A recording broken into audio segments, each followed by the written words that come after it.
Today's video is extra special because the recipe comes from my sweet, cute, wonderful grandma. I was talking with my grandma.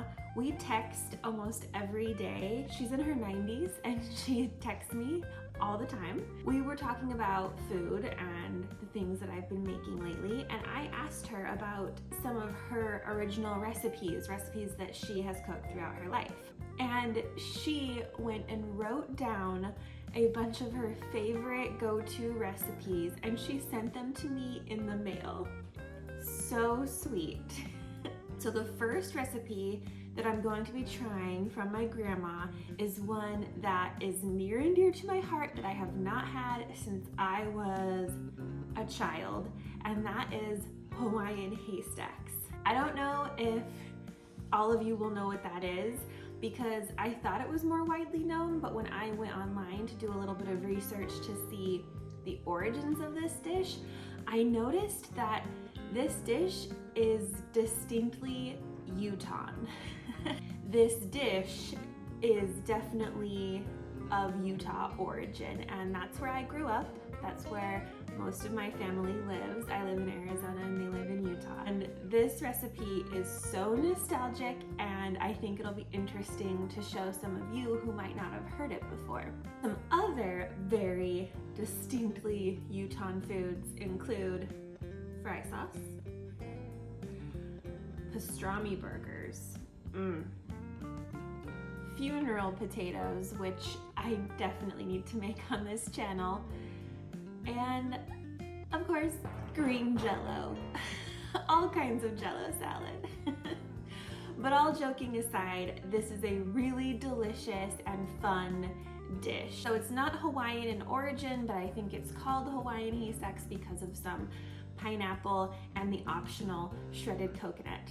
I did change up a couple of things, so I wanted to follow Grandma's recipe pretty closely, but then add my own twist on it to sort of give it my own personality. So without further ado, let's go make some Hawaiian Haystacks. I started out with a hot pan with a little bit of vegetable oil, and I chopped up some chicken thighs and I just browned those with a little bit of salt and pepper. Got those nice and brown, then took them out of the pan, and to the hot pan, I added up some sliced mushrooms.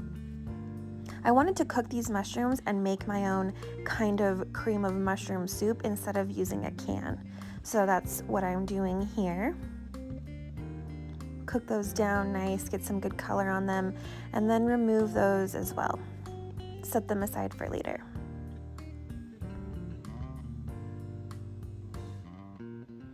Next, to the hot pan, I'm adding a little bit of celery and the white parts of some green onions and a bunch of fresh garlic. These things weren't in the recipe, but I wanted to add them.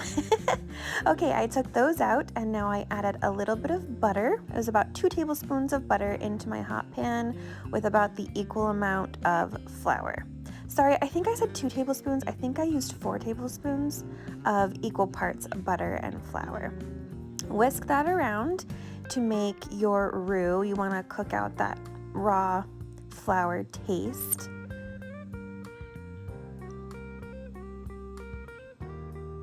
I wanted to add a little bit of black pepper, so I have some finely ground black pepper here I'm adding to the roux. And once it had cooked a bit, I added in my chicken broth, whisking constantly so that this will turn out to be like a gravy sauce.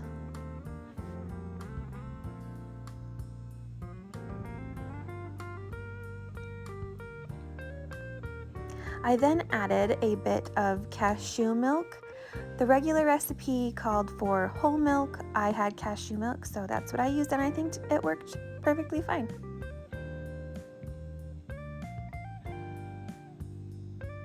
And then I added just a little bit of this homemade hot sauce. Sorry, Grandma, I know that's not in the recipe either, but I just wanted a little bit of warmth in the background. All right, then I added in all my chicken and the vegetables back in to create this really nice, thick gravy and chicken sauce. Very similar to the one you would get with making the cream of mushroom, making it with the cream of mushroom from the can. Then I made some rice and fluffed that up and put that on the plate. And then you ladle your gravy over the top. Next come the toppings. So you can kind of change these up, but what I did was some tomatoes and some pineapple.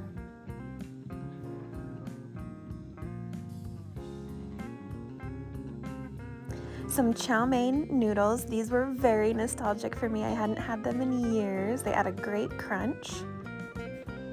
And then I added some avocado. This wasn't my idea. It was in Grandma's recipe, I promise. Then some chopped up almonds. And some fresh green parts of those green onions. And then I put a little Parmesan cheese. I think Grandma used cheddar, but I had Parm, so that's what I used. And this is what it looked like. And it was so fun to eat. I felt like I was reliving my youth, and all of the flavors were really good together, and they were great textures as well. Loved it, loved it, loved it.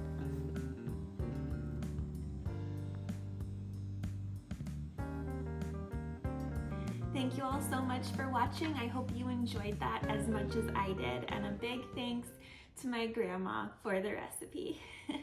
I'll talk to you guys next time.